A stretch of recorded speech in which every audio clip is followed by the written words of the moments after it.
Hello, everyone. My name is Dave, and this is my first stream, my first ever stream that I host. Someone told me I needed to utilize my channel more, so here we go. So I had this plan. Let's do something. Let's start some kind of show. Find a little thing, a little format. Bring in some friends. So let's just have some fun. I hope you're all good today. You had a good day. And I'm a little bit nervous, so when I stutter, it's the nerves, and this is my first time. Okay, so give me a break. All right, so I'm from Genuine Comics, and Genuine Comics, we're now on Indiegogo with the Perfect 10 comic, and but we didn't start there. We had a little history. We started in the 90s, and perhaps it's cool to talk about that. So I asked my friend, Roland, who is also one of the founders of Genuine Comics, to join us. So let's bring in Roland. Hello, Roland. Hello, can you hear me? Yes, sir. Oh, How are you today? I'm fine. Good to see you again, friend. Yeah, man, you have some cool comics over there. Yeah, this is my life actually. This is my comic history. There's this is the how you can say the window shopping, but behind these shelves there are more than 4,000 comics. 4,000 comics, man. Yeah, individual, and I have here on the side that one and there.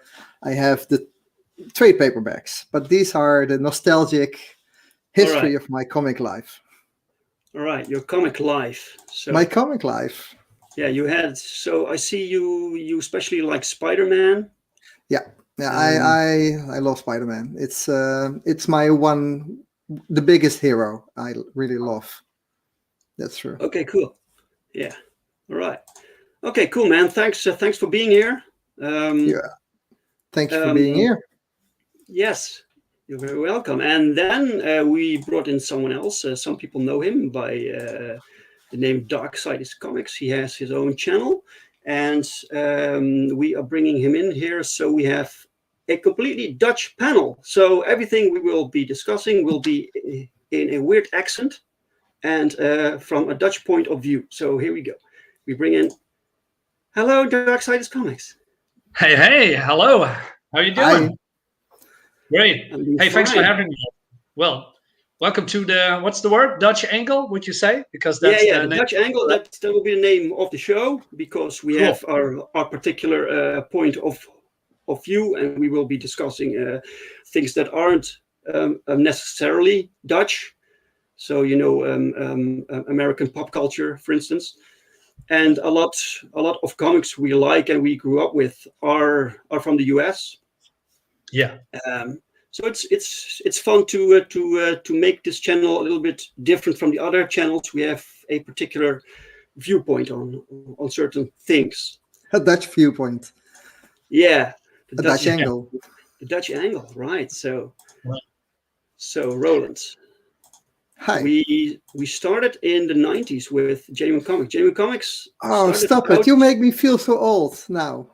Yeah, man. Well, we're all the same age, so it's. Yeah. I consider you a life. I consider you a childhood friend. Friends we gained from childhood and stick together. Yeah. Great. That's rare. We met in about in 93 or 94. Somewhere around that time. That's true. In we went both to the same comic store in a Dutch city called Eindhoven, and I don't know how you came there, because you originally lived somewhere in Tilburg at the time. All right. Oh. Yeah, I studied. That was where I started. The Genuine Comics was at my school where I studied, and there were no comic book shops there. So I just traveled with the train to the nearest big city, and that was Eindhoven. So the city of the lights. Yeah, is that right? I thought that was Paris. No. Paris is a fake. Oh, Oh my! all right, yeah. Can I Right. say this on YouTube? I get with all the Sure, French fans. So we lost French viewers. Thank you. Oh no! And Marinus, where are you from, sir? I am from the province of Groningen. Groningen, that's in the north. Oh, man. Yeah. So how far is it away from your The city? farthest you can get, because I'm from Limburg. So. Oh, that's the other side of the country. But yes, for when it comes to kilometers, it's probably, well, let's say I can drive 3 hours, I guess, three and a half hours. We are at the end of the border from the top to down. That's how I say it. So, and then you are at the Belgian border, and I'm, well, let's say, in half an hour from the German border. That's where you guys are really the furthest points from the Netherlands as you can get. Yeah, but if you live in America, that's pretty close. Yeah, that's nothing. We're just a tiny country. We live under sea level, so we live in this big dome, this underwater dome, and it's but we have good internet, so it's cool. Yeah. And we don't drown yet. No. Yet. So anyway, well, the plan was really to have this show be something we host together. I do not want to be the main host with you guys as the sidekicks, but we three will be the standard panel for the Dutch angle. So we all bring in stuff, and we think about subjects, and today I thought a good subject would be to talk about genuine comics, because it's the first stream, and we have this history. And Marinus, most of what we will be discussing will be new for you. Yeah, I'm curious. But that's kind of fun. When Roland and I first met, we started with limited resources, and we were both students, and we were both learning. And I wanted to be an artist, and he was great with coloring already.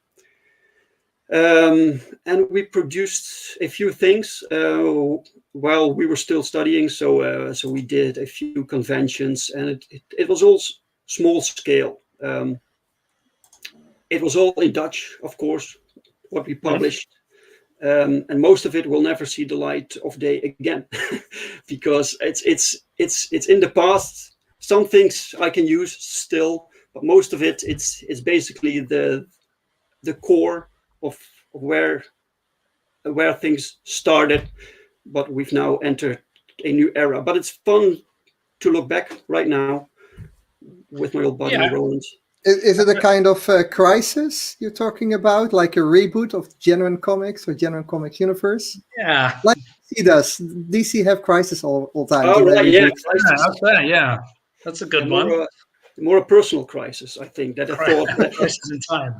Yeah, I didn't make comics for about 15 years. It was after that first few years with Genuine Comics, I kind of lost interest. We did many things, and we learned many things, and we grew some friendships. But after, I think it was about the year 2000, 2001, it kind of ended. People went their own way, and and I had to get my life together, you were growing up, you were growing up. Yeah, we were getting older, and I was thinking maybe comics isn't the way to go. There's no money to make there, and maybe I'm not good enough, and I need some more life experience.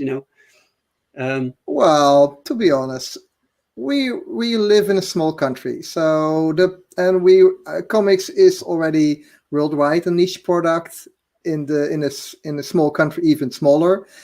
And the 90s were not the best times for comics, at least the late 90s. You had the comic implosion. Yeah, the crash. Yeah. The crash. And at that point, and we were going from school, so a lot of life-changing stuff happened. That's life, but I think we learned a lot. You said we were small, but I think we were thinking big, because the first prints we did was quite a high amount, and we really how can I say, we overestimated. We overestimated our audience as well. We can easily sell this, no problem. 500 copies, no problem, man. I thought we had 1,000 copies. Oh, really? 1,000 even? Oh, man. Yeah. So basically, you have still some comics in boxes on the on your attic somewhere. And those first copies, I don't have them anymore. They're all sold, but sometimes I still see them on conventions in boxes when I browse around. Okay. For 50 cents you can buy them. Yeah, it's really weird. Then you browse like a local book convention, and you browse through the comics, and then, hey, I know this one. Oh, right, I made this one. It's for 50 cents. How does that make you feel? It's really weird. Yeah. Really strange. But at some point, you can also think that somebody read my comic for a very long time, and maybe it's passed to other people as well, enjoyed it, and maybe they want to pass it to another, or maybe just want to get rid of comics. I mean, I got a lot of comics too, and I need to get rid of them too. Not that because that I really want to, but I just have too much, and I need to separate the good from the bad, because I also have some bad comics or comics that I'm not interested in. Yeah. Mm-hmm. Yeah, that is true. Yeah. So these were great times, man. These old conventions, browsing through these boxes, these long boxes, and finding new stuff. There was so much, and you could all buy it for like a few cents, and discover new things, and that was fun. Yeah, I think the last time we went to a convention or a book market, or how do you say it, was like a Comic-Con, but in a Dutch way. So it's not as big and not as spectacular. It's the old ones were mostly in an old storage building basically, and then some small stores were selling their comics. And then we had the Dutch Comic-Cons coming up. It changed a lot. So you also had markets there, but big vendors came to that. So I have nostalgic feelings about, like Dave said, the old-time comic or book events, basically. Yeah. It's I still feel, actually, and smell the air of old paper around. I recognize that, because I was when I was younger, I just went every year to Breda to a comic convention there. It's called, I don't know what's the word, Schip something. That's called the hall of the building, and there's a lot of people there, and I just felt at home. But at some point, it just it went away. I don't know. The convention anymore. It went to the Den Bosch. I think we were to the Schiphof, or in Breda, I know what you mean. Yeah. Once with Genuine Comics, and then we went to you had like a 3-day comic festival there, and then they went to the Den Bosch. Oh, okay. But Utrecht also not? Is that also? Later on Utrecht, and Houten here in the vicinity of Utrecht as well. Yeah. Oh, yeah, good cool. times. Yeah, you studied there, right? You studied in Utrecht, Roland. I remember we were working on our first book, and that was one weekend that's we were together, and we worked through the night. It was like 2 nights that I didn't sleep, and when I traveled home, people thought I was drunk because I couldn't stand straight. I was so tired, man. But we had it was decided, Eindhoven. That was Eindhoven. Yeah, I never studied. We had the convention coming up, so we had to prepare stuff, and that was the only weekend we could do that. Yeah, it was in my small room. I believe I still have photos of it. Yes. I was studying in Eindhoven. I had a very small room in a house that I share with other students. and I only had a bed. I had a little sink, and I had a desk, and that's also the whole room. There was not more space, basically. So we were crammed there with 3 guys making comics. It was very cozy. On the computer, the computer only I had, basically, because I was studying graphic design and animation, visualization, I have to say. And I had a powerful computer, so I could make the designs, the lettering, I could make the coloring, scan in all the artwork, and all this in this tiny, what was it, 2x3 room, I think. Oh wow! Yeah, that's nuts, great. Man. Yeah, good times, man. Yeah. The room was filled. If the room was not small enough already, it was filled with toys of Star Wars, Jurassic Park, whatever, posters of nude women and movies. Whoa. And whoa, did you hide those? I can't remember, man. He was wow. Dave is coming. I better take them off right now. Those are mine. Only mine. Only I can see them. Wow. What made you two decide, to make comics in general? What started it all? What lit the fire under your butts to say, hey, you know what? I'm here studying, and I got this pal here that is very good with coloring, and I can, do drawing. What made you to do create comics? I was the instigator when I was at school. I loved comics. Yeah, I always read comics, and it was when Image Comics started that I kind of got inspired. Look at these guys coming together and create something. So that got me thinking, hey, I have a little bit of talent. Maybe we can do this, And I was at a creative school with a lot of young people with all kind of skills, and so I posted an advertisement if anyone would be interested in making comics, and people actually responded, and one of these people was Roland. So really? And then we met at a train station. It was our first meeting. And shady. Yeah. Well, the thing was, we were both so he had his little room, I had my little room. It was just weird. So just meet at neutral ground, and that's not weird at all. Meeting in a train station. Wow. Was it in the dark in midnight, or under yellow lights? Flickering lights in the rain. Yeah.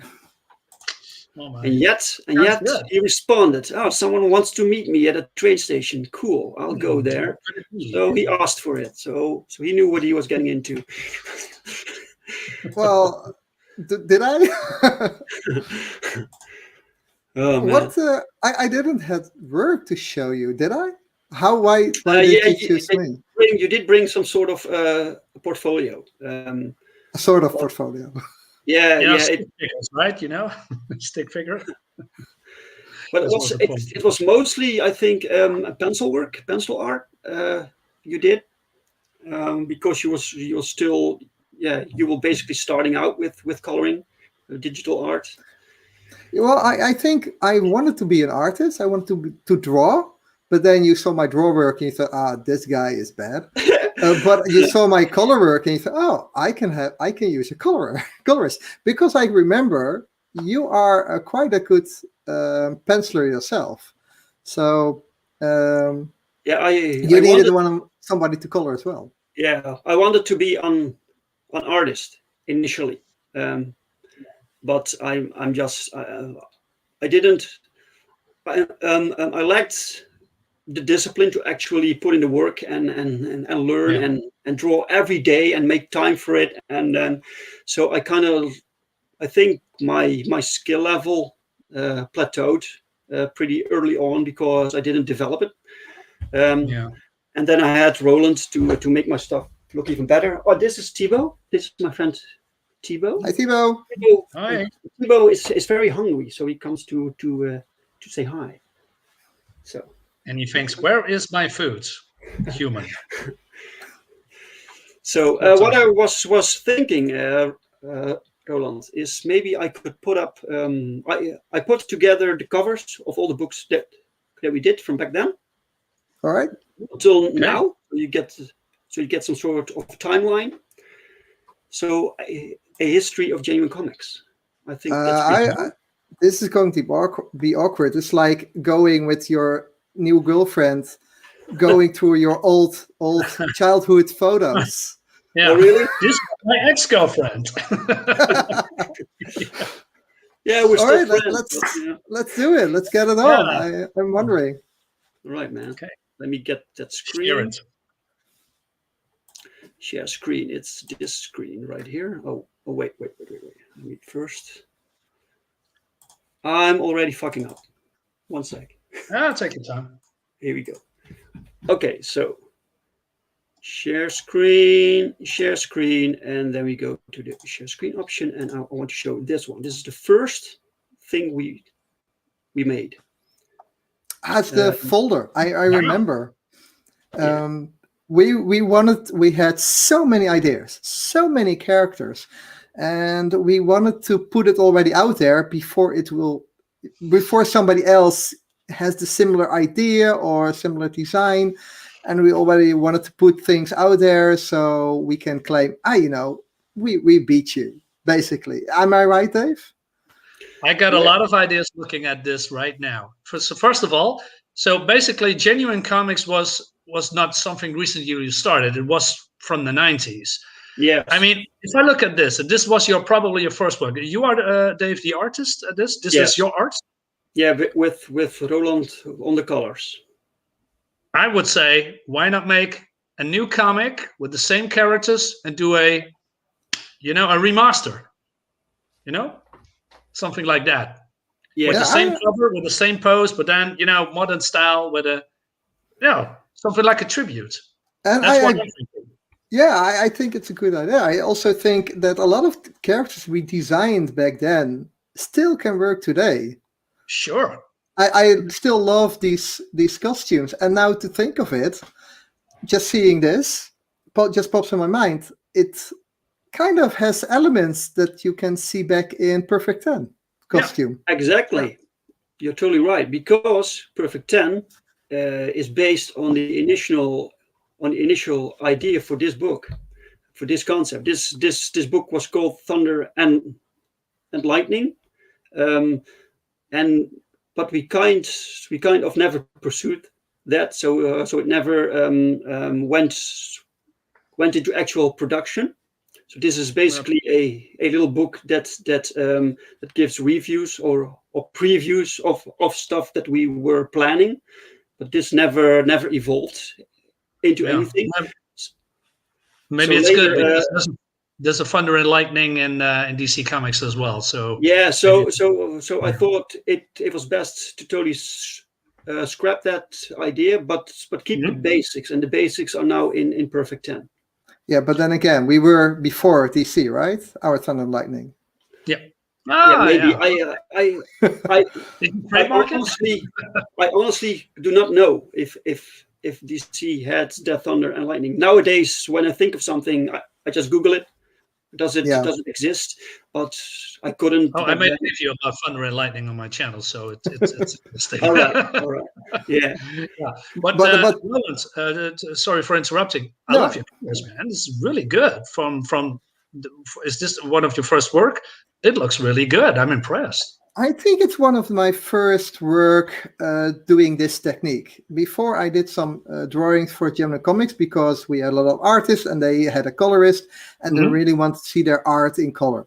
And at first I was using Photoshop. I think it was Photoshop 3.0 or 3.1. And I just airbrushed, it didn't look that well. I think this was the first technique I used, selective lasso, and do more gradient stuff, and not really just airbrushing. Right. But looking at right now, I think, okay, it lacks depth. I could probably do something more with the building, or add shadows, or with something with more light. But you know, you have to start somewhere. It's not that bad, but it's bad. Well, it was very I good like for a beginner, man. Very good. Yeah. So maybe a remaster in the future. Who knows? But it's always when you look back at your older work, you always find things you want to improve. Yeah. Yeah. Exactly. Yeah. Okay. So the same book was a flip book, so it had a different cover. That was this one. Yay! Because we worked briefly with René Bergmans, and René is the same guy who made the stickers for our current campaign. For Perfect 10 issue 2, right? Yes. Yeah. Right. Yeah. But this is way different characters. So are the characters in a oh, you said it's a flip book. Okay, so so it's not really. I just remember. Please finish your. Well, your is this sentence. a complete? I don't know, flip book like coloring, but I mean just prints, or is this actually characters that is in the comic as well? No, this was a preview book. So these characters. Okay, I can what you mean. Yeah. Yeah.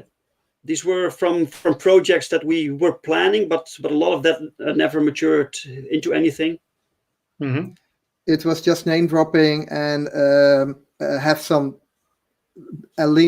column of text talking about the background or the characters. Yeah, there was no story in there. The big feet is very 90s. It reminds me of what's the DC character Bart? He's a speedster. Impulse. It reminds me a little bit of when it comes to the big feet. I remember. I remember this character. It's Prophet Man, isn't it? Prophet Man, yeah. Yeah, I won a prize. I haven't heard that name since 1980, 1998. Okay, is it Prophet or Profit? Prophet. I think it's Prophet. Yeah. I think René made that character for a different client, and then he was able to use it for himself, something like that. Anyway, he's such a good artist, René. He really is. I saw his recent work later on in the convention. He was signing and he was drawing there, and I couldn't recognize him before. It was so long ago I saw him. I met him again. And he's drawing books for young adults, right? For mainly girls at target group, or am I wrong? Yeah. Vampires and monsters and for kids. Yes, that's his main audience. Yeah, that's right. Yeah, so you see that cute style. That's in everywhere. When I ask him to draw something scary or then it always turns out cute. So yeah. Can he still draw the big boobs like he did at Prophet Man? Is that allowed for kids art? For our kids art, yeah. Yeah, we are still kids, man. But I recognize the logo. I don't know. I just did from Teddy. I didn't know what it is. I just remember it that I know it from somewhere.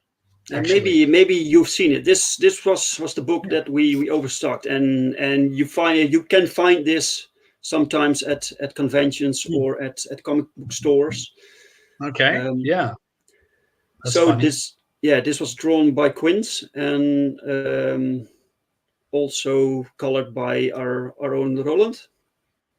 You see evolution. There's more light here. There's more depth. Yeah. This style, this Quince, he was more like a graffiti artist. The kind of style he had, and you see that in his comic book adaptation of characters. Yeah, and this also had a flip cover, but the other cover I won't show. So why not? No. Okay, don't do it. I can do it. No, don't do it. I'm not allowed. Okay. Now I'm curious. Yeah, but it looks so great, and it's colored perfectly, right? Yeah, the color is perfect. Nothing wrong with the colors, of course. So why? Why can't we show? Anyway, this is Cauldron. So It's Let's your move work. on. I love this one. I really like this one. yeah, This screams 90s.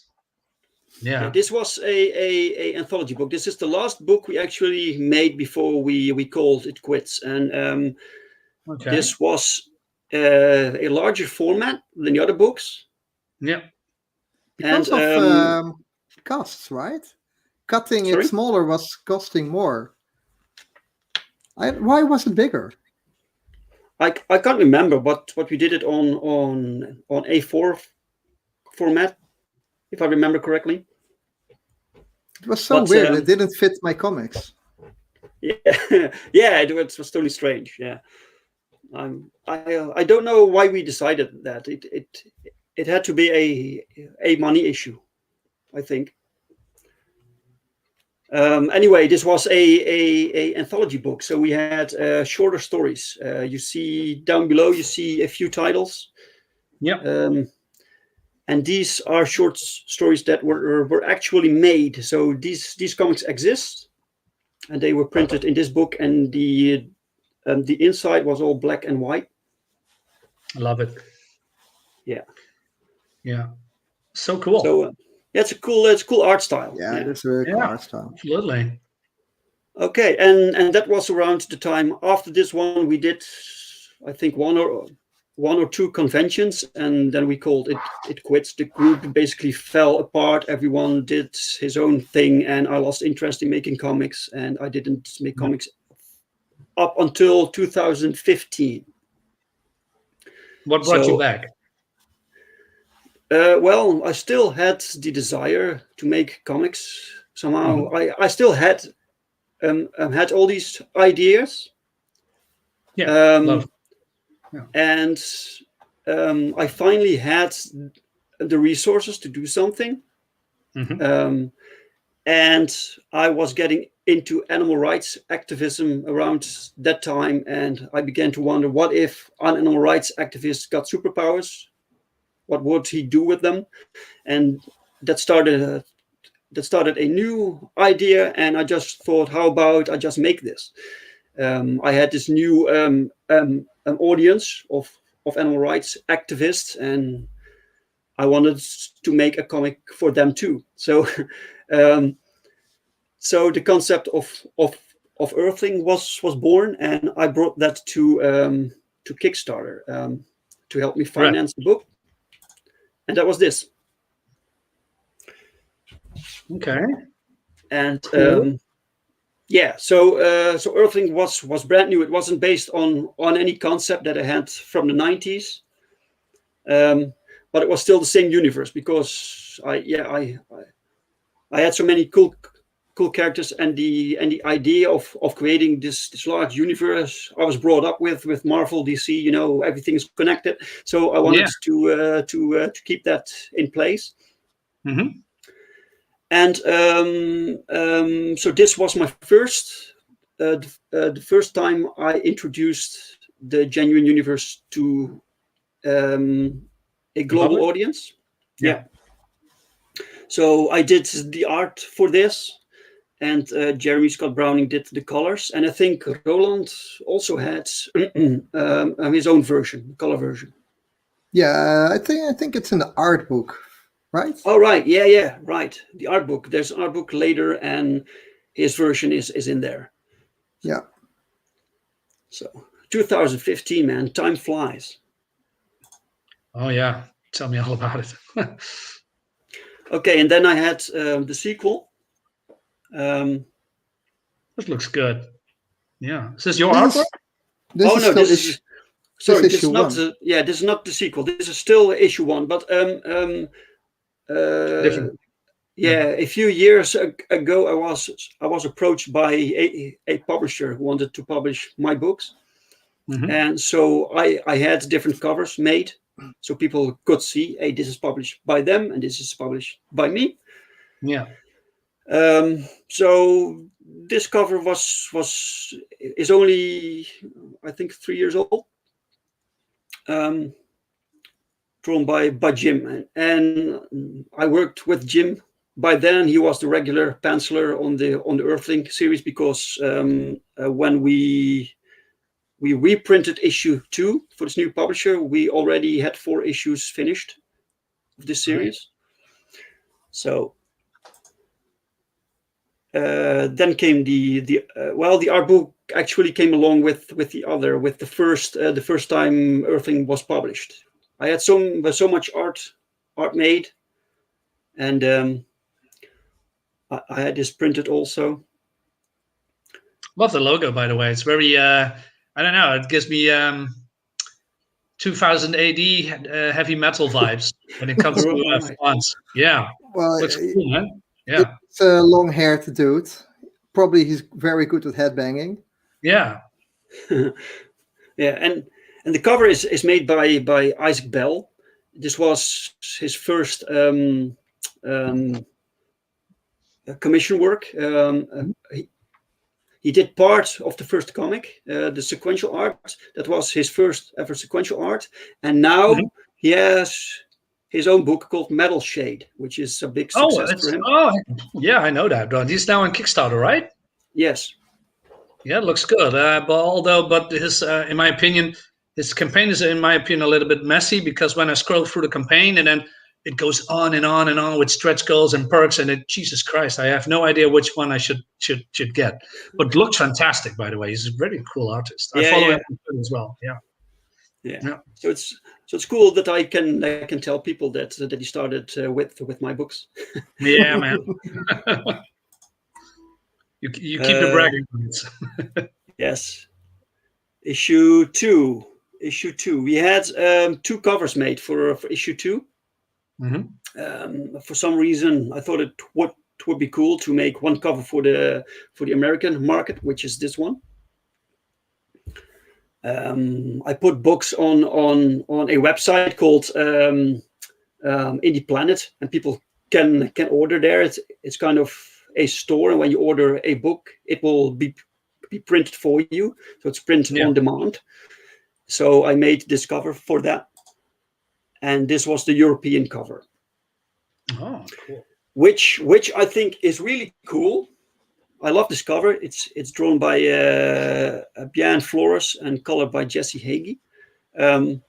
I love the cover, but the problem I had with it later on, of course, was that it doesn't feature the main character really.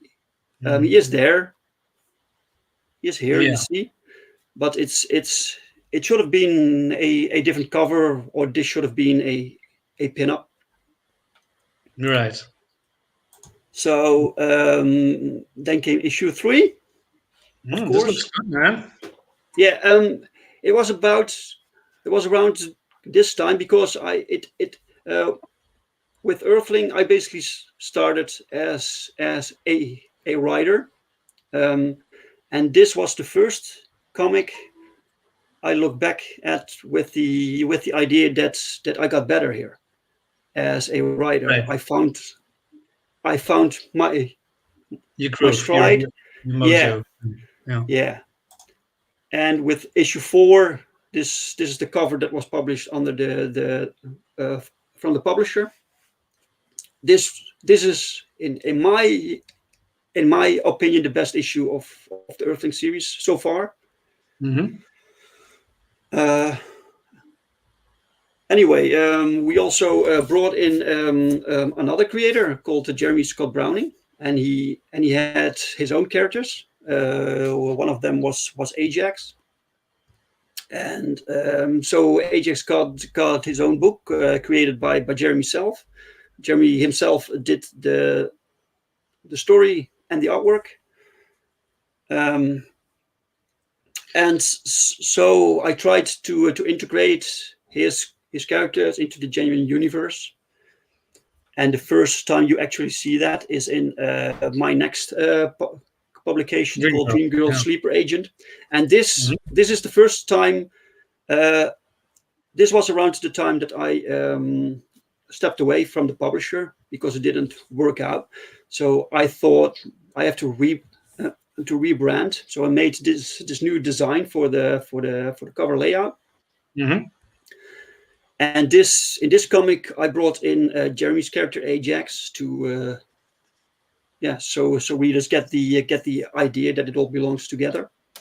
Yeah. I love the design. Yeah, me I too. love this character. Yeah. You know what I told you a little bit earlier today about Perfect 10-1, just what Roland says. Dynamic covers, the covers that you are shown before, that was exciting to look at. There's action, there's something going on. There's some with issue 4 a very emotional connection with the Rhino. That is what I'm attracted to as a reader. I want to see something that resonates with me personally. And when I see action or something some different than, well, I don't want to criticize a lot of people who do Indiegogo campaigns, but it needs to bring something to life, if you know what I mean. And that's what I like as a reader, as a fan, as a comic collector. Yeah, what I personally prefer also that the cover is made by the same artist who does the interiors, so you know what you're gonna get beforehand. Yeah.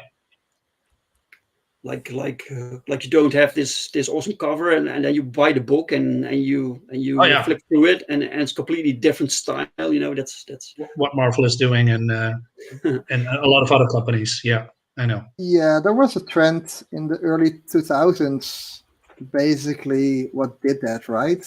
As well.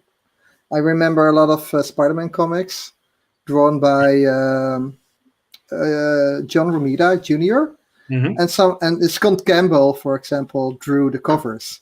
Right. And I think he's an amazing artist, and I like eye candy. So I like the post. Can I say post covers, like Dream Girl here? I like those as well. A bit of cheesecake. It's both. Yeah. A bit of cheesecake is fine. Yeah. But I don't know. I have some comics where they chose one scene from the story. I'm not always attracted to that. I don't know. Okay, it's like the old-fashioned comics, like from the 80s or 70s, even, that you have an actual event from the comic on the cover with word balloons, you're gonna die now, Spider-Man. Yeah, those are definitely not my favorite, but I mean, I can get you have a scene in the story that you can make a special art of it. But, wait, let me. Yep. Something like this. This is what you mean, right? With word balloons here, and then something happened here, and there's a surprise waiting. Making people get invested in what's inside the comic. Yeah, very curious. Maybe it's that the word. Yeah. Yeah, it doesn't always work for me. I think now then works now as well. Not so people don't read; they want to see in an eye blink what's going on. For example, like this is a perfect cover. This is no words. Yeah. This is right. Yeah. I'm intrigued by this. This one. Yeah. This is a piece of the story. It could also be a some collage or some element from the story that depicts the story. But there's no word balloons like, "Oh, Spider-Man, you're in danger now. I'm gonna crush you." No, it's like this has more than all those. Juggernaut. Yeah. The Dutch So version. I think I like those the best. You have I think McFarlane started with the post comics covers, right? It has nothing to do with the story. One. Yeah, it has nothing to do with the story. It's just like eye candy. I think you can love. I think you can do both, right? I mean, I love an action post comic of a cover. But I also love the normal pose, but I'm more in favor of an action pose. But if you can do both, people can choose whatever they like, of course. This is one of my favorites. Oh yeah, with Cloak and Dagger. I love those characters, and I love that what's happening here. You know, Spider-Man is in danger, and there's cops getting after him.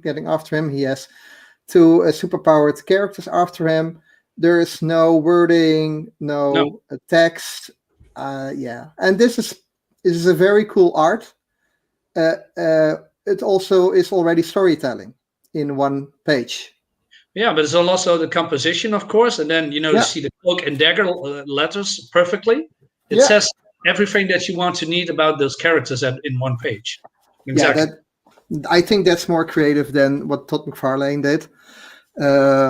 And you take elements from the story and you depict it in a better way. And the Earthling cover 4, issue 3 art with the Flying Dutchman, it doesn't say that much to me, to be honest.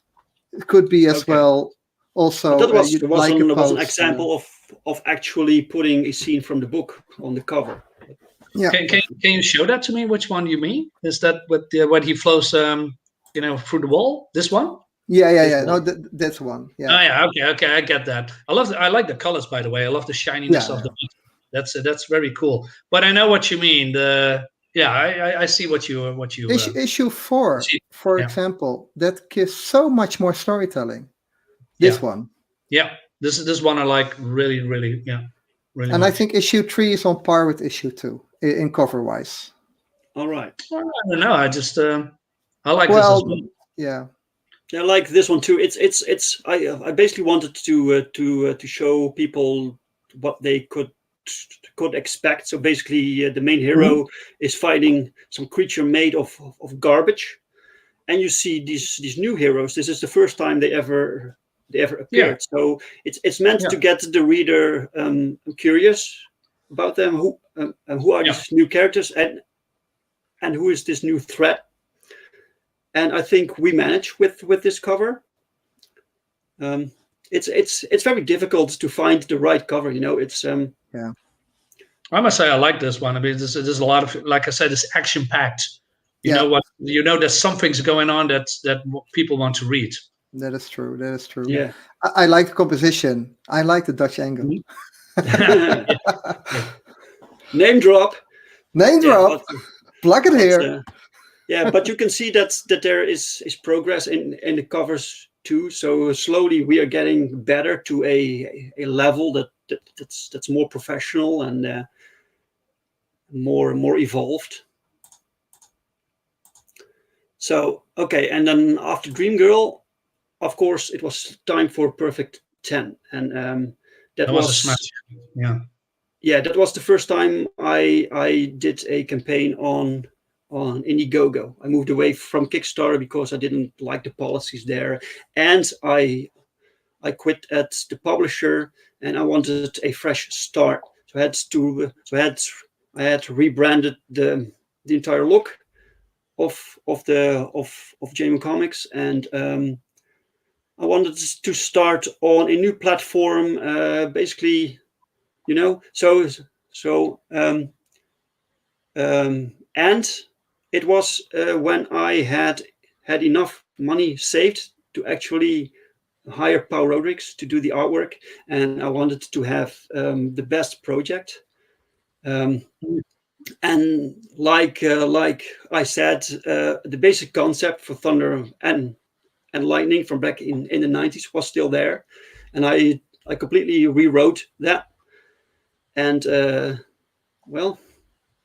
it was a good success. People seemed to like this book. So, well, because also you have a very distinguished character that is very, can we say, iconic for the project. I mean, the costume is cool, the pose is cool, and then in Perfect 10, what does it mean, right? What does it say? And then you show the art that she's coming from a kind of pot, somewhere. That's what I remember. I still don't have the comic yet, but I mean, I think the costume and the whole concept is what attracts readers. I think it's something fresh, it's something new that made it distinguishable to the other characters. And the looks of this character was kind of established last minute, because we had several designs, and and I just wasn't happy. She even appeared in promotional material earlier, where she looked completely different. Okay. Yeah, you still have that work? I do, yeah, but I won't show you. In any case, this was more like a fighter, yeah. It's very difficult sometimes to get a design right for a character. You want the personality to shine through, a little bit of their history, and the other costumes just didn't do it. And she also had long hair, and the short hair was a last minute change. It was even so last minute that the first page that Pau drew was her with long hair, and I said I want to change her looks, so he had to go back to the first pages and redo it. Yeah. Well, I think it's a best choice. I think you see a lot of female characters, superheroes, strong characters with short hair, and then they are depicted way too muscular or so, but she's so very female still. She's with short hair. It breaks that. How can I say that stereotype with women in short hair?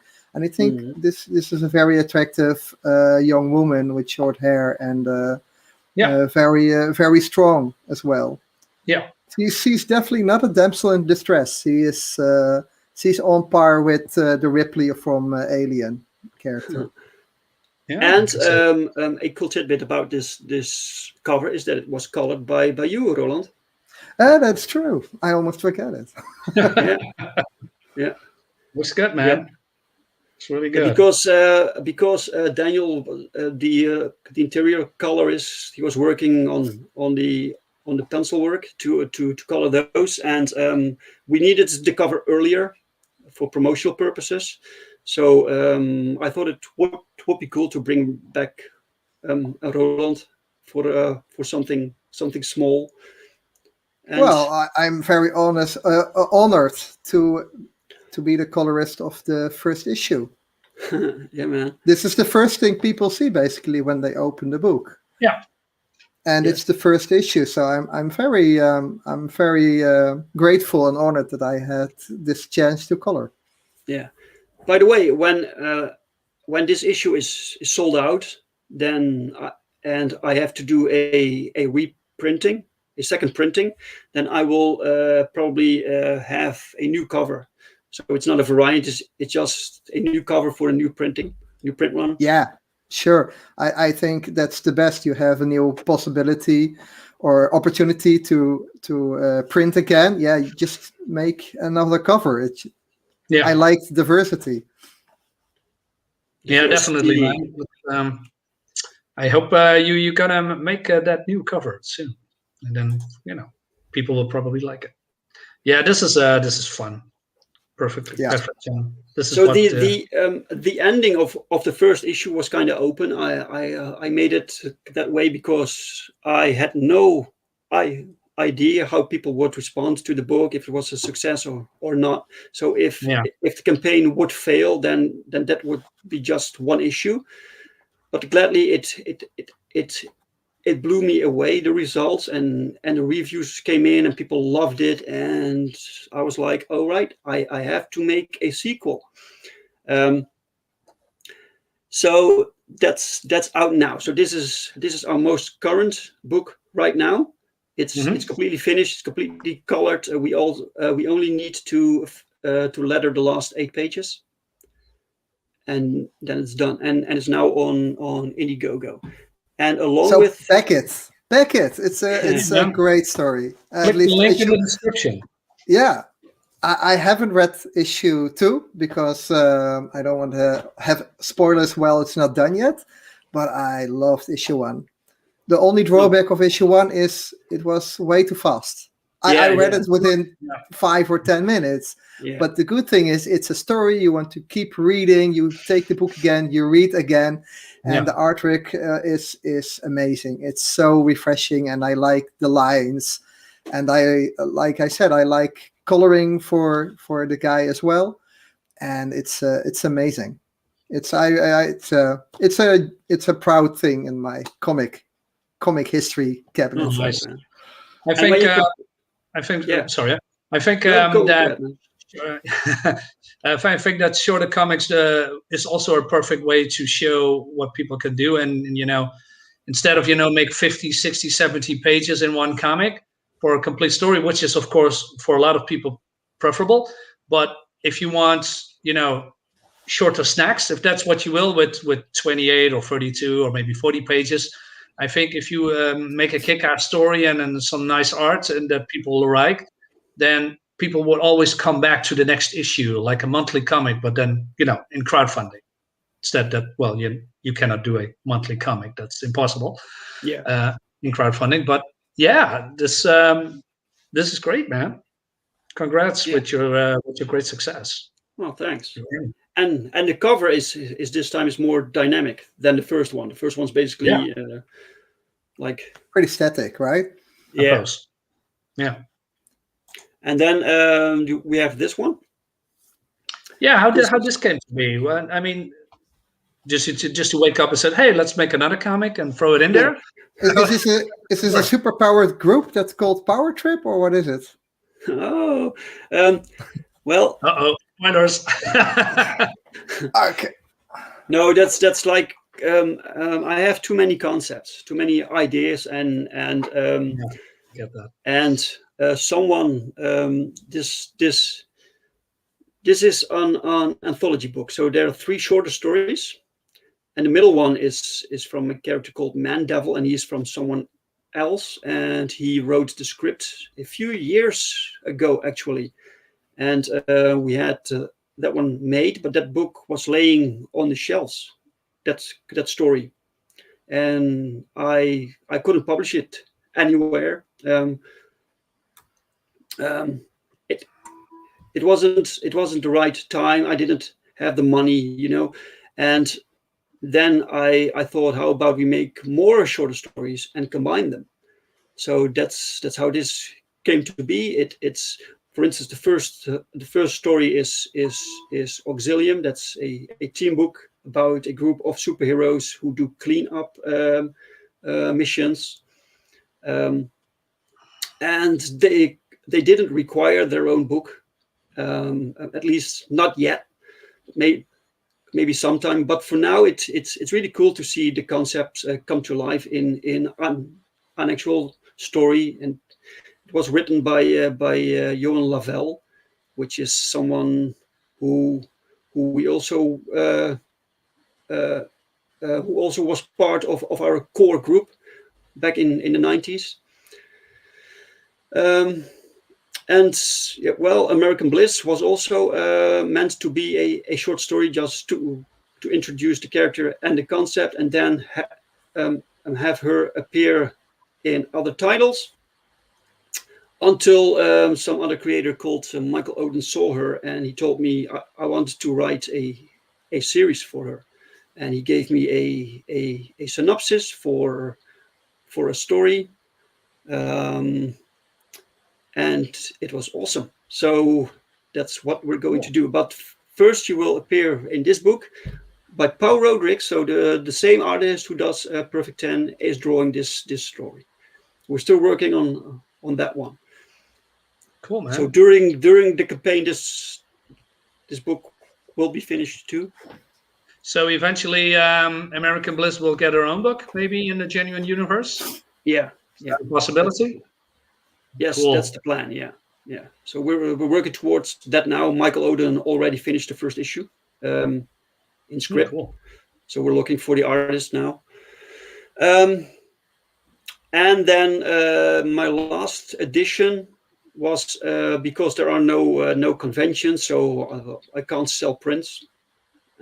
I put newer art together in a new art book. That's this one. And this one, people who back the Perfect 10 campaign get this book for free. This cover is amazing. Yeah, this is what I like. The atmosphere, the depth. The detail. Yeah. Love the colors, love the composition. The angriness in his face. Yeah. Somebody really heard that bunny is somewhere in that forest. So a little while ago, I had this computer crash, and I lost a lot of files. Some artwork I can't get back because I lost contact with the creator, or things happen. So, but I still have plenty of material to fill 40 pages, so people will get that for free. Cool, That's man. awesome. And that's basically up until now. Wow. Whoa, what a roadmap, man. What a history. Yeah. More to come. And more to come. Yeah, you don't quit after issue 2. No, I want to see this universe expand. Yeah, man. Yeah. So and you do a fantastic job, and like I said, you have a lot of concepts and history with what you are doing, and you bring that now again on your own banner to life with old project and new project. I think it's working, man. It's working really good. Well, thanks. But you are also working on something. Oh, really? Yeah. Yeah. Well, for people who do not know me, I do an Indiegogo campaign. It's called Blackhart Manor. It's a 43-page black and white horror magazine.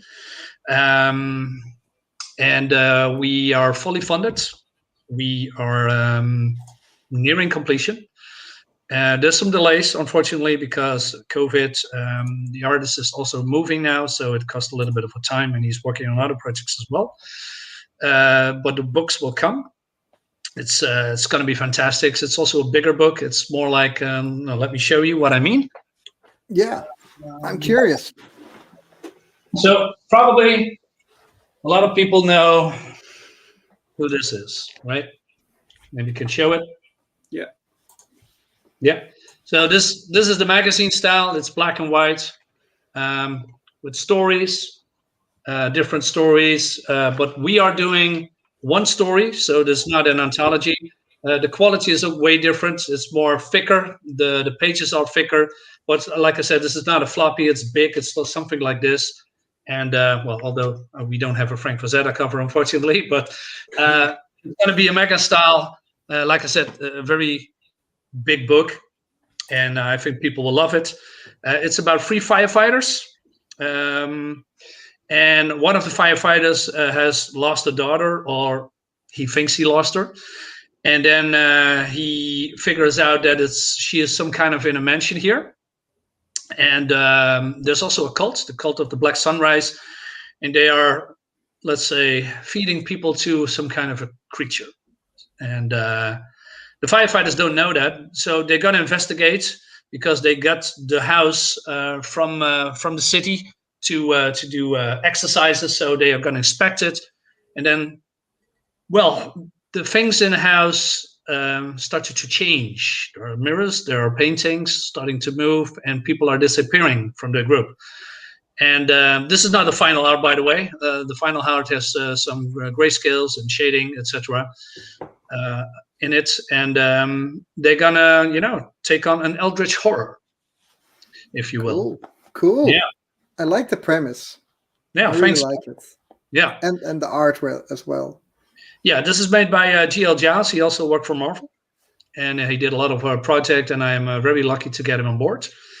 And this is not the monster, by the way. This is an apparition that, and you see also the tentacles that fire tentacles goes through the moon, and like I said, there's a lot of mystery going on, and maybe I can share some what I have in my.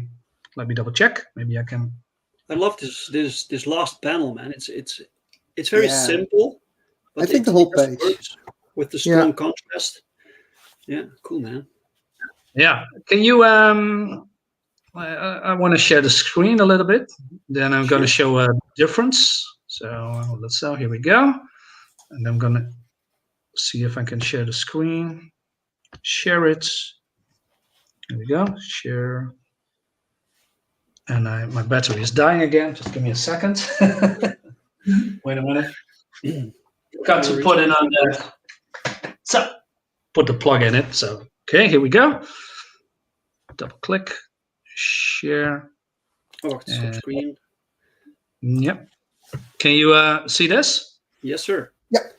See, there's a lot of difference when it comes to shading, and art is more detail. Here as well, we added another cult member in here because there are two, and so it looks really, really good. And we have here Hans and Becca and Jacob. They are partners. Hans is coming from Germany. Becca is has some trouble in the past, and they are getting under the wing of Jacob, who is basically their, let's say, surrogate father, if you can will. They are basically family. They are friends, and Jacob has lost his daughter, and they are training together in this fire department. And this guy is Stokes. Stokes is a policeman. He is searching for the daughter of Jacob, but he said to him, well, if we cannot find her, I mean, maybe you should, well, basically take your loss and move on with your life, very crudely. But Jacob has problems letting that go, and he is, like I said, they gave him the mansion where she was last seen before, and then they going to with the fire crew. Let me share something new. What can I show you? Let me see. Yeah, I can show you this. Here. So this is one of this is the arts. This is the paintings, and it. Well, let's say people are investigating, and there's some shit going on soon. I mean, the art looks beautiful, fantastic. Man. Yeah, that's beautiful. I really like what they have done. Unfortunately, I cannot show you anymore. No, this is the kind of art that you can't improve with colors. You will only take things away if you apply color. Yeah. That's one of the reasons that I'm a big fan of black and white. I'm also, I love color, but black and white, in my opinion, is where it started it all. And when I look through those old magazines and I see how good people are with black and white and grayscaling and shading, etc. I want to bring that back, try to rekindle the love that I had for black and white. And I hope that people will see that too, that black and white is good, and you don't always have to bring color into it. Sometimes black and white brings also a lot of mystery and atmosphere with it. And I think GL Giles is doing a fantastic job. And it's really cool. So I'm going to stop sharing now. Or did you do that already? No. Okay. But cool. You said you want to grayscale, like color grayscale it. I'm sorry. What's your question? You said the book will be colored with grays. Yeah, just what you saw. That's basically the finished product. Oh, okay. Yeah. So on the campaign, it needs to be updated as well, but we are nearing the campaign. So, but now that I show that, people will get a different look in the book than what was it showed before.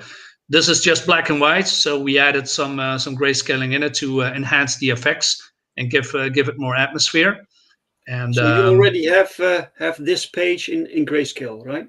Yeah, you see it on the big overview last panel with the floor being great. Should I show it again? Update it. The page, the campaign page. Yeah, I'm gonna ask Gilbert, who is the campaign holder, to update it, because I wanted to let people know that we are advancing with the art and also with the pages. Like I said, this is some kind of delay, unfortunately, but yeah, that's what it is. I don't have any control about it, because the art is living in Spain, and COVID is there. Very it's terrible over there when it comes to COVID. So it delays a lot. Yeah. Damn COVID! That is so. That is so good nowadays. This world has become so much smaller than when Dave and I started. In the 90s, I was studying and for graphic design, and internet was just starting up. Yeah. We didn't even have internet at our school, and we already had design websites. So that was completely different time. And when you go to now, I mean, you have your artist from Spain or from Brazil or from the Philippines, and these are just amazing artists. They are Absolutely. so good with visual storytelling, especially in the eastern part of the world. They are so good. I really understand why they love manga and anime. Because French are comic lovers. Strip book basically is a bit bigger format than comics. Comics are like pulpy. But I completely understand. And I think these are amazing times to set up your stories and take it out there. And if they're good, they will attract, and then they will become popular. Yeah, not only that. I mean, since comic stores are mostly closed in our country, I think people want to see something new, something different, and there are going more and more comics going to the crowdfunding sites, Kickstarter and Indiegogo, to discover something new. And I think it's still growing.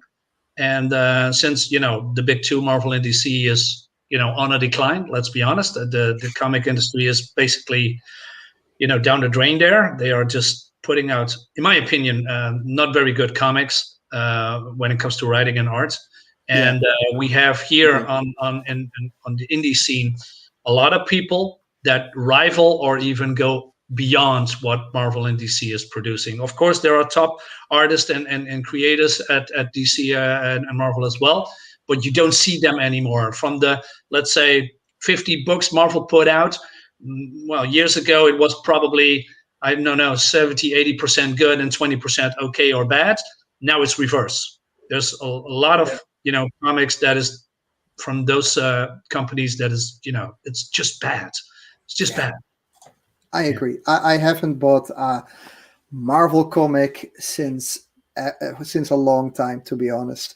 And I don't go to comic stores as well. I usually pick up, I'm a habit creature. So when I like a comic, like Spider-Man or Star Wars comics from Marvel now, I just, without thinking the new trade paperback is coming out, I just buy it. But to be honest, I haven't bought Spider-Man since a long time. I really didn't like the character written anymore. The artwork is kind of okay. And the same with Star Wars. I think I buy maybe a few paperbacks in a year, and that's from the main titles.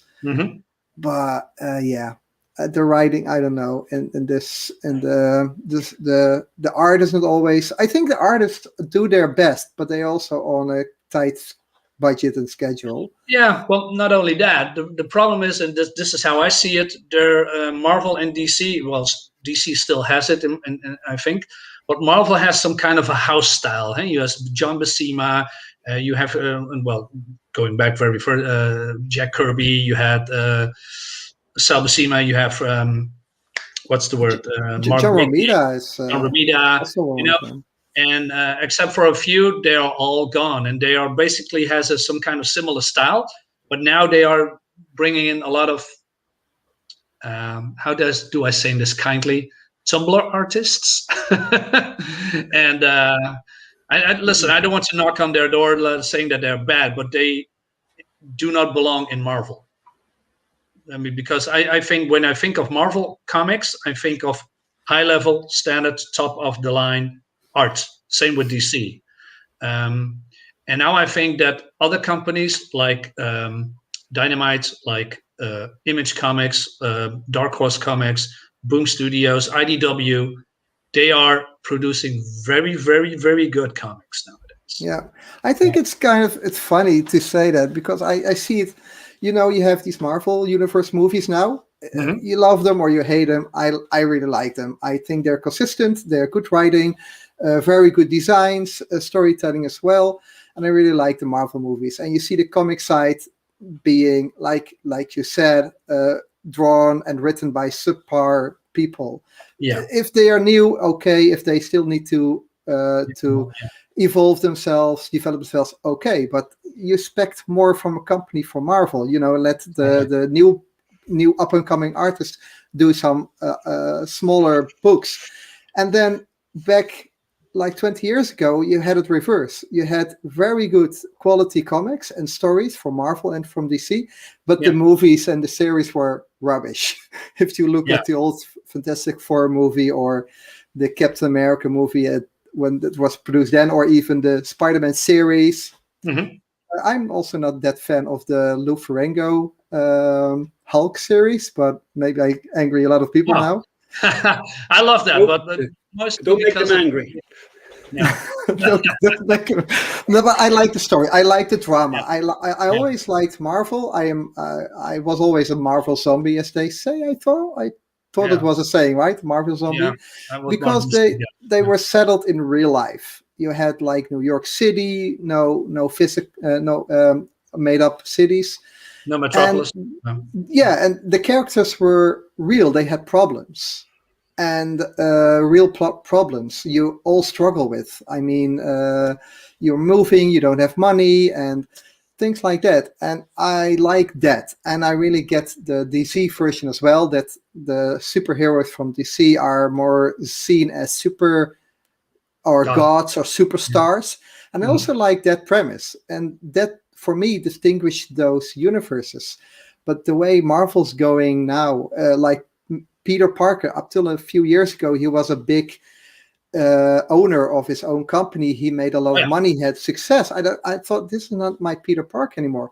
And I really like development in characters. I don't want them to be you have some European comic book heroes here that stay the same for 30, 50 years. I want to have some development in characters, but I think you have to stay true to their character as well. When you have the Peter luck, then you don't have any luck, and that should continue. And I don't know about the DC side. I don't read that many DC comics in that sense. And then it's a real shame. And I really like some Star Wars comics they're producing right now, but there are some that really drops the ball. And I think, okay, not for me. Republic. I don't even touch that series. I don't know.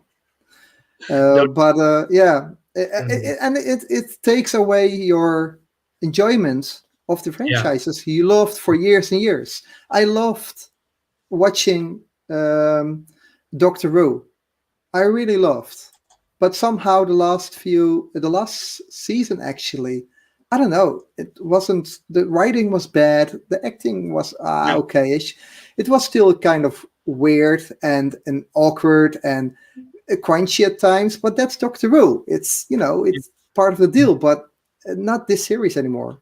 It was it's because all of the what's going on in America with with the agenda that they are pushing, right? So everything is racist. Everything is bigoted. Everything is race swapped and hate, and if you don't like it, then you are this, and this. I mean, I pumped a lot of money in Marvel and DC. I don't want to get lectured by people who had a different agenda and tell me that I'm a bad guy because I do not like Iceman being gay. They destroyed this continuity for, I don't know, from the 60s until recently, because somebody saying, "Hey, let's have more diversity, and let's make a beloved character or a known character from the X-Men into a homophobe. Into a gay person." And then if you say something bad about it, you are a homophobe. That's not going to fly with me. I mean, you don't tell me what I should and should like. I mean, and along with a lot of people, including you gave money to those companies to where they are now. They have success because of people like us. And now you're going to piss all over us because we have a different opinion, because we don't like certain way you are doing your work, and you replacing characters that we love. And if we, like I said, if we say something about it, then we are this, and well, it's not how. No, that's true. And I think if you want to have, instead of completely changing a character, just introduce a new character. Yeah, and exactly. But I still also don't have any real problems with they change a character because he's in some kind of, or he or she is in some kind of issue or in their life, in the phase in their life that they want to experiment. Sure. That's real life, that's fine. But I think not having opinions, or you have to have a certain opinion, I think that is a bad trend. It's not really what's in the comics that makes me upset. It's more what happens around it. And I think it's a combination for me, basically. Yeah. But I think that's really where you see an indie comics produced by people not attached to big companies. Right. There you have the best ideas because they are unchained, they are unshackled, they can do what they want. Yeah, exactly. And there you see that what should be considered unpopular issues nowadays. Mm-hmm. There, these comics or these stories get a huge amount of backing and praise. So yeah, maybe it's the old versus the new generation. I don't know. Yeah, well, the weird thing is that people keep saying that comics are for everyone. So this means you have to accept every comic for everyone.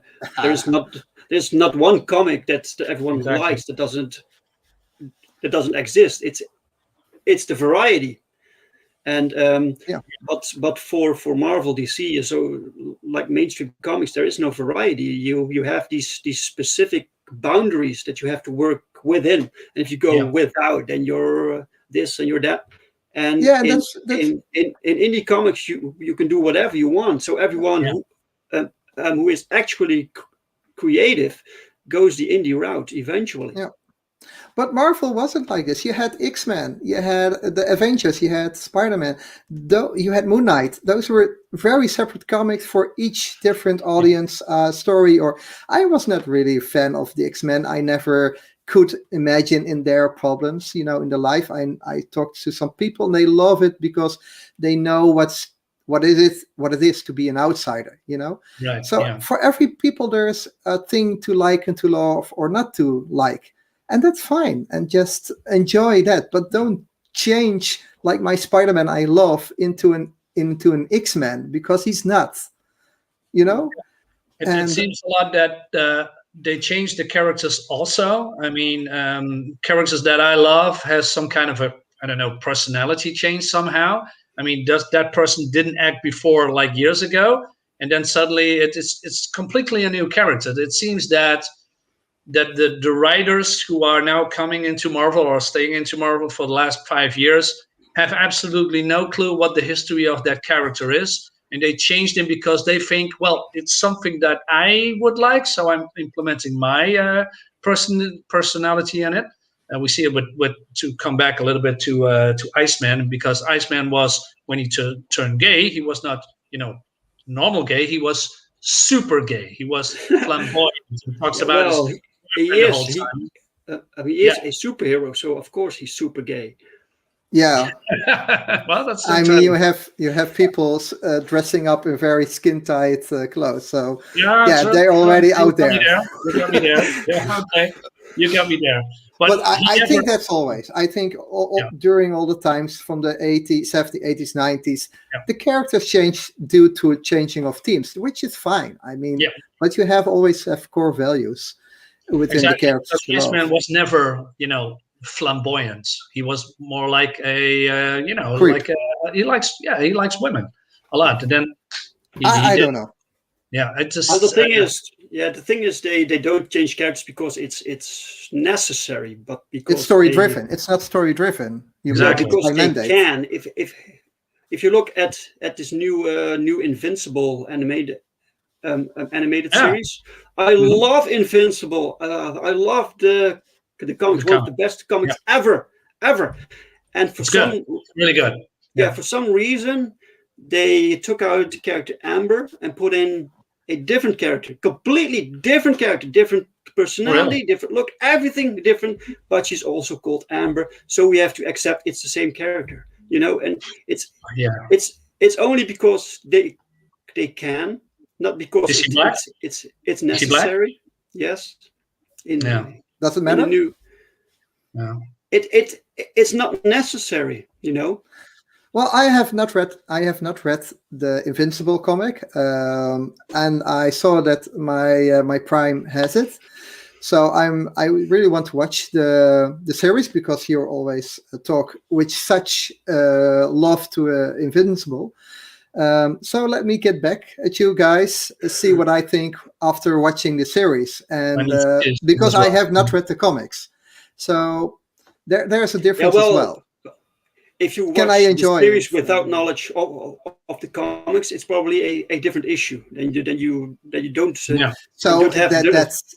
I think that's a lot of the point. You have these preconceptions of things you want, as versus somebody else's iteration. I think that's an issue you have always when you have the Lord of the Rings movies. A lot of people read the books. Then you have one filmmaker. He put out his version. Either you love it or you hate it, or you don't like it, or it's not in your mind. So you have to be a little bit open for. Well, you just said it as well. You just said it yourself, that you don't really like people changing too much about characters you love. Yeah, that's true.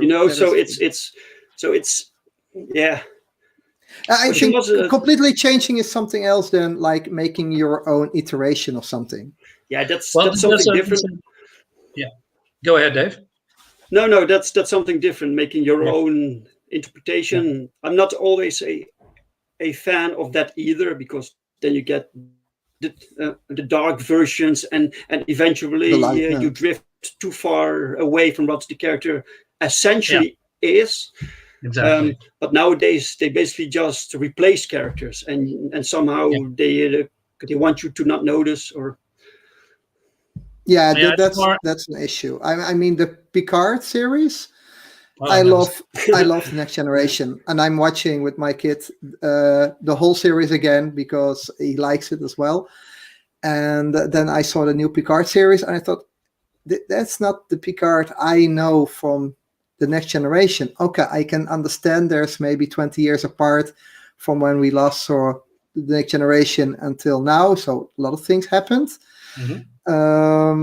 But yeah, it's not the same. It's not my Picard. Exactly. It's more like expectations, but because you grew up with a certain character that you like and love for so many years, and then the problem is not so much the race swapping. Well, maybe it is, but it's more like the narrative that they are pushing. You need to ask yourself, why do they change a race from a character that has been, let's go back to the Fantastic Four, for example, for like 60, 70 years. What is the reason that they change it? Why can we have a white family? Why do we have to say, okay, this is black one, and this is Asian one, and this is a gay one? Why not stick to the core what people grew up with? And then I haven't seen the cartoon of Invincible. I only know the comic. I know that Amber was a redhead, and I know that Hollywood has a big no, she was blonde, actually. Redheads. Yeah, they do that a lot, and now she is being erased again into a black woman. Again, why not stick to what people know and like? Because you only anger fans. It has absolutely no. Not necessarily. I think. I mean, I love like I said, I love the Marvel movies, and I love Spider-Man as a personal hero. And they had familiar characters in the new Spider-Man movies, like Ned Leeds and Liz Allen, and they were completely different than from the comic versions. Right. But I didn't really had a problem that Ned was a completely different character. Maybe because they're side characters, I don't know, but I am also kind of intrigued where this goes. It's not set in stone per se. I think it's very personal. For example, maybe Dave and you really like this Amber character being her having certain physical attributes. Or certain. That's not the only reason. no, but maybe certain also character traits, but maybe somebody else doesn't really mind and want to see a new kind of fling on the character. It's very personal for a person, and I don't really mind race swapping or gender swapping, but. Again, it's personal.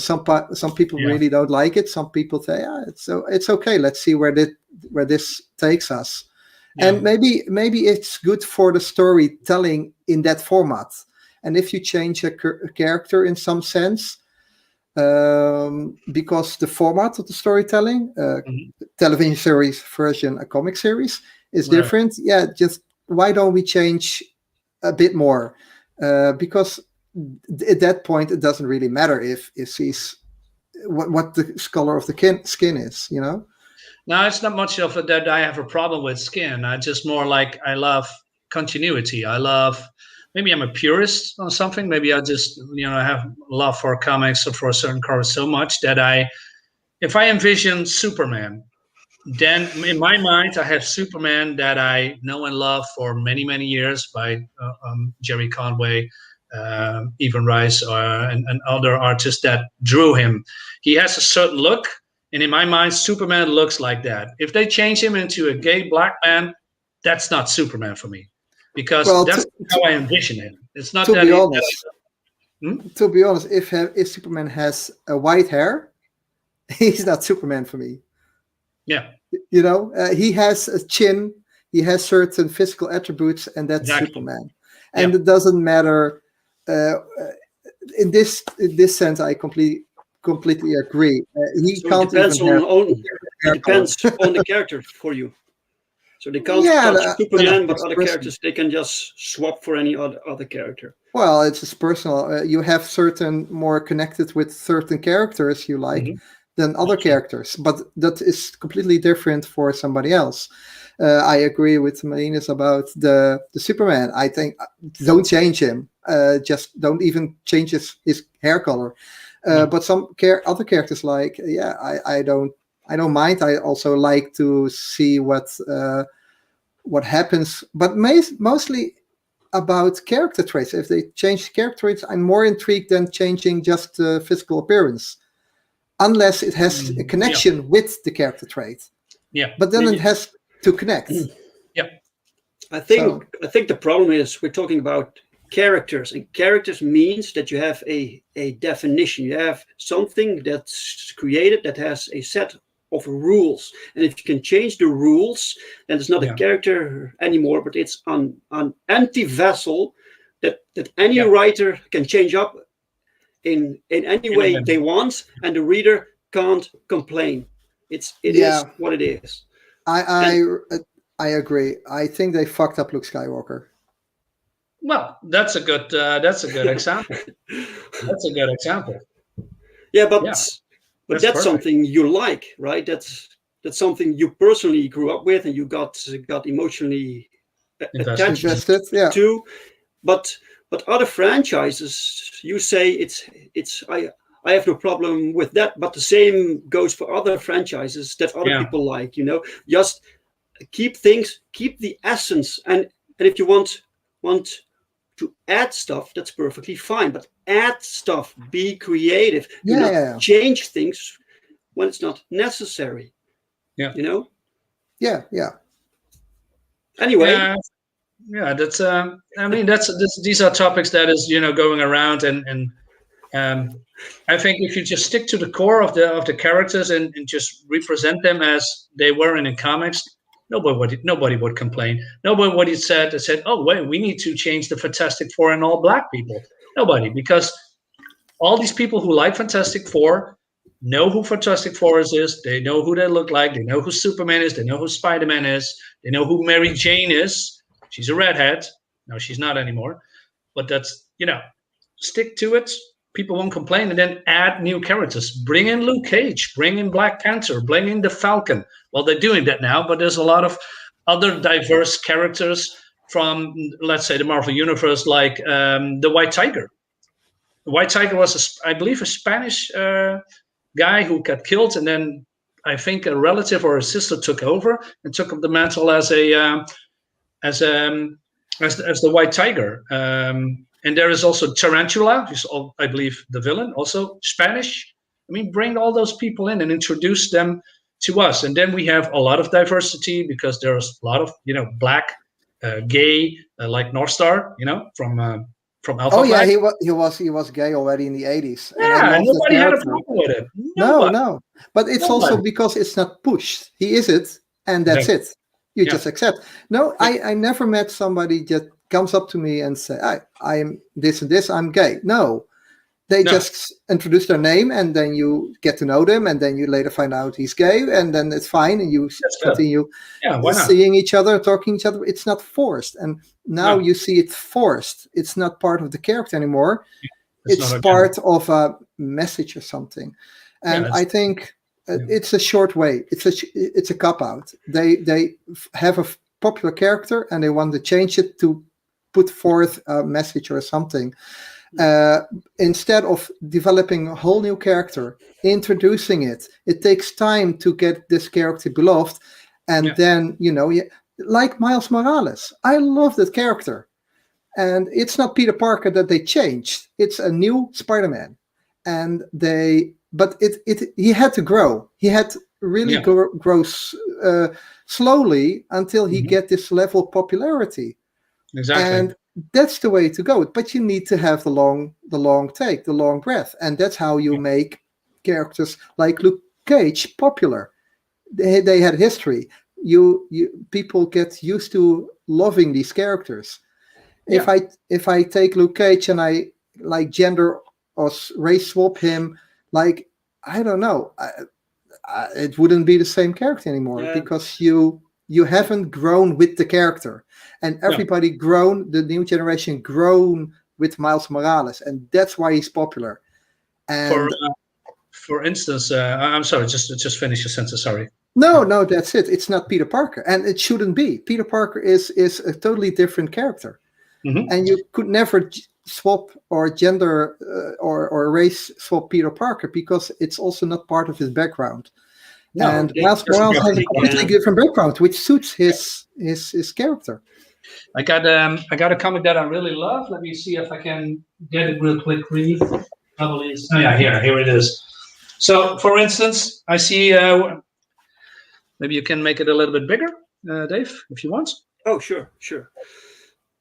Speaking of great characters and great characters development, we have the new Warriors, the original ones.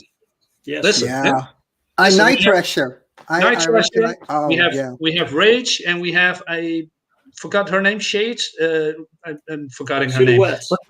Silhouettes, exactly. This is a very diverse group, I have to say. Absolutely. It is. Yeah. I mean, we have an Atlantean, and we have the leader. The leader is black, and not sure how Darkhawk. Is he an ethnic person as well? I don't know. It doesn't really matter. To me, it doesn't really matter. But what I'm saying is that there is all an established group of people with different skin color that people really love. And then why not push these characters, right? Nobody would bat an eye and said, "Hey, man, we need to change everything." This is perfect. I mean, if we have a new Warriors movie or a TV series and they introduce all these characters, nobody would bat an eye. I would love it. Me too. Absolutely. Because these are already established characters and you already grown to love them. Yeah. It is not about being angry that the race is different. It's about the change itself. The forced change. Exactly. It's about that these characters that we loved, that have been created decades ago, are now in the hands of people who don't care about them. So then they can change everything, and all they care about is that you talk about it and you get upset, and people can call you names, and that's all they got now. Anyway, guys, we went over 90 minutes, so perhaps a good moment that went fast. To wrap it up slowly. So anyway, there is still Blackhart Manor, so people, please back that. Oh, that's the wrong one. Sorry, Blackhart Manor. Share. I stopped. You can leave the link in the description. Maybe people will find it. Yeah, sure. Right away, that will be fantastic. Yeah, let's end on a very positive note, because these comics are amazing. I look at this art; this is beautiful. So back this, guys. I'm very happy. Yeah, it's called Blackhart Manor. Yeah, maybe Dave, would you mind to show the trailer and make it a little bit bigger? Well, of course. Yeah. We have some Because time, right, Dave? everyone hasn't seen it. Oh, That's what yeah. I learned something. I have to share it with music. Right. That's not automatically share audio. No, of course not. Well, it's a live and learn thing. I'm curious. Okay, here we go.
Awesome, man. Cool. Thanks, cool. Man. Yeah. Quick. Follow the perks. What can we expect when we back you? Yeah, tell us about it. Yeah. Well, let's go through it. We have the collector, so we have both covers and an art print, and also you get a exclusive bookmark and also the digital edition. That's the featured. I think if people bought it, they have the whole collection. You can also have of course, the single digital editions, and also from part 1.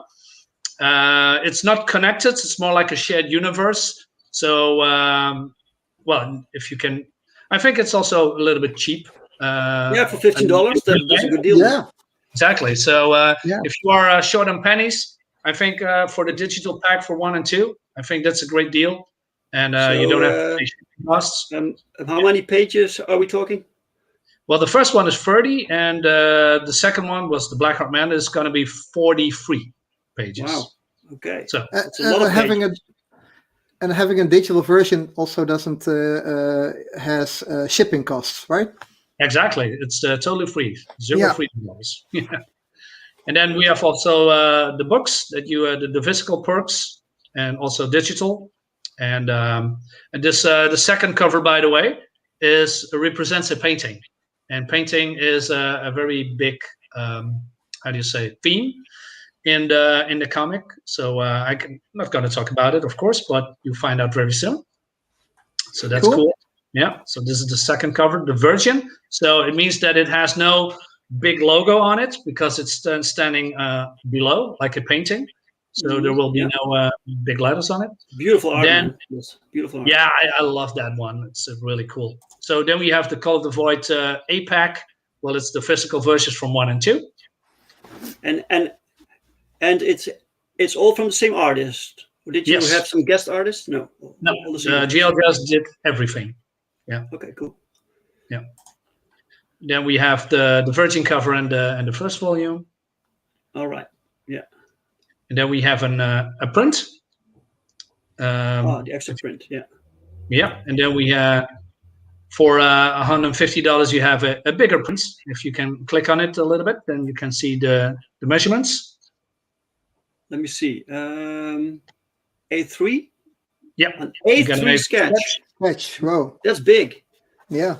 It's really big. So how will you ship that? It will be a bigger package? Probably. I leave it to Gilbert. He is doing right. So not entirely sure, but I think people will be very, very happy. Maybe a round cylinder. Yeah, exactly. This is the studio variant. Gilbert thought it was a good idea to have an exclusive interview with them. So if people want to, chat with him and talk about comics and how it all came to be, that's cool. Yeah, awesome. And then the one that I really like is this part of the cast. So you will be drawn into the comic as one of the firefighters. Well, not the main lead, but the team. Wow. Not only you are in the comic, you are have dialogue, so you become part of the story, and you die a gruesome death. Also, Always who nice. doesn't want that? Yeah, everybody wants to have a death scene. Yeah, absolutely. Yeah, Cool, man. Yeah, it's only one left. So if people want it, so Oh, it's you not already you sold only one. in the corner or something. No, you are actively going into the comic. Wow, that's Cool. a big one. Yeah. Look. Very cool. So there's something for everyone. Yeah, absolutely. I think we need to be as diverse as possible. Diversity when it comes to comics. Yeah. Yeah. Awesome, man. People love good entertainment, good stories, good characters. Yeah. And some don't have a lot of money, and then you have a perfect solution for them as well. Absolutely. Awesome. Yeah. Nice. So people Thanks check for this sharing, out. man. Yeah. All right. And then your own comic. Yeah. This one, that's mine. We can watch the clip for a little bit, maybe. Yeah, sure. Gimme.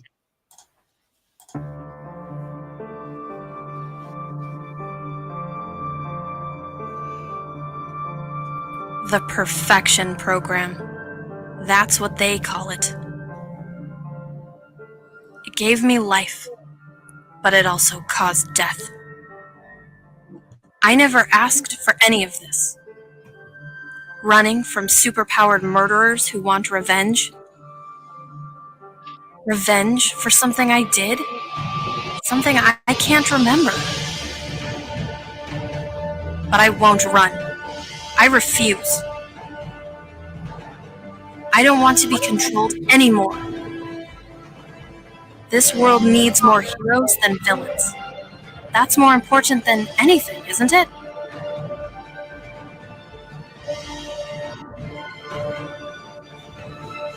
My existence has to mean something. It has to make a difference somehow. For Virgil. For Aaron. I need to be worth this life I've been given. I need to do what's right. Even if it kills me. Woohoo! Nice. Cool. Is this the one that Red Gaze made? Red Gaze, yeah. He worked on the trailer. Wow, fantastic. Excellent work. Yeah. And Ellie Lauderdale did the voice, so she's now the official voice of 10. So every time we make a little animation, I told her when this ever becomes an animated series, you know what to do. You have a lot of work. Yeah. So. Maybe you can do, let's say, what was popular in the 90s, a pinup cover, from a girl, then actually a cosplay cover. Oh, the times I was on the photo with Lara Croft in the 90s. Oh, yeah, me too. all different actors or models, basically. But amazing trailer. I'm looking forward to issue 1. If it's as fast, old-fashioned, action-packed comic art as issue 1, I'm totally on board. Yeah. Thanks, man. Yeah. For people who don't know, 10 is basically a former assassin who wants to make amends for her former life, and but her former life doesn't leave her alone because all these villains want to kill her. So it's basically one big battle nice. with super villains, and she has powers, but she's not uber powered. She has a limited power set, so that's really exciting to find out how she can survive all these super villains. Anyway, so the second issue comes with a free art book. So everyone who backs a physical tier gets the free book. There's the back cover. So we have so much art, man. It's unbelievable. Front cover. Yeah, fantastic. Yeah. Battle damaged, perfect 10. Yeah, this is a an exclusive print by Clayton Barton. This is meant for all backers who buy Perfect 10 issue 2 plus Power Trip. Power Trip is the other new book that's also available in this campaign. I was already worried that I already backed, and then this new perk is coming up, and oh no, I want it as well. Well, as you can see, the interior art is top quality. Again, it's the same creative team as last time. So, and consistency, great. It even takes place at the same day. So the story takes place immediately after issue 1. So you can read in one go. You won't be taken out of the story because of the art changes. It's all the same team. So some super villains. These are always fun to create. And nice. A few action shots. And look at the camera angles. Yeah, fantastic, man. And the body language is amazing artist. Yeah, full of energy. I like that. Yeah. Okay, this is a splash page. Pau wanted a double splash page spread in the book, so I had to figure out how to work that into the story, but we managed. He was even so excited when he got the script that he made the splash page first. So so he then had to work backwards and make sure the previous scene connected seamlessly to what he had already drawn, which was really a little challenge for him. But it was his own problem. He created it, so but it worked out. It worked out, yeah. Then we had some guest artists. A few of these pinups will move over to the free pinup book. I want people to get the pinups in any way, but I had too many pinups at some point, so I will just move a few over. But people get them anyway, regardless. Is there a pinup book as well? Yeah, that's the free pinup book you get with this campaign. That's this one. Yeah. The heroes and villains. Cool. Yeah, the heroes and villains art book. That's basically the pinup book. Yeah. And this was fan art I received, and it was so awesome that I wanted to include it. This is fan art. Cool. Yeah, man. Did you ask the creator? It's Erik Hudson. Yeah. Yes. If you can use it in this art book. Yeah. Well, he just sent me and he told me you can use it as you wish. Well, it's your character, of course, but it's his work. But it's his art. But I told him I'd love to use it if you do not mind, and he didn't mind, and I will send him some extra copies. So great. Then we have the new book, because we didn't have enough awesomeness already. So then you have the second book called Power Trip. That's the anthology book. So 3 shorter stories introducing new characters with from 3 different writers. Some sneak peeks of the interiors. So that's pretty cool. And American Bliss. American Bliss is also being drawn by Paul Rodriguez, who also did the Perfect 10 comics. So gonna be a fan favorite, I guess. Yeah. Yes. And these were some early stretch goals that we unlocked. So sticker people, sticker sets, 2 sticker sets. People get all 6 stickers now. Drawn by René Bergmans. Yes, René Bergmans, our very own Dutchie. Yeah. And finally, we have some sort of a partnership with Michael Oden. He is the creator of the Embrace, which is now also on Indiegogo. And everyone who backs both campaigns gets this print for free. So all you need to do is back both campaigns, then send Michael your backer number. That's it. And Michael and I will take care of the rest. And if you click on this, you will go to his campaign. Cool. Which is also really awesome. Awesome. Okay, man. And yeah, well, for the tiers, for the perks, we have the featured tier for everyone who missed out on issue 1. The featured tier gives you issue 1, issue 2 plus Power Trip plus the free print by Clayton, and you get all the books digitally also. nice. Then we have the digital issue 2 for 9 USD. That is. Yeah, that's cheap. Very cheap. And issue 2 can also be bought separately. Then you also get digital with it. The double digital, if you missed both books, wants to read them both without the shipment costs. Good price, man. Issue 2 and Power Trip in digital format, and you get all new books in you get all of them in digital format. Issue 1, 2, and Power Trip. And Power Trip, yes. Sir. Oh, cool. And if you already have issue 1, you can buy issue 2 and Power Trip together. Or if you do not care about Power Trip, some silly people do not care, and they can buy issue 1 and 2 of Perfect 10.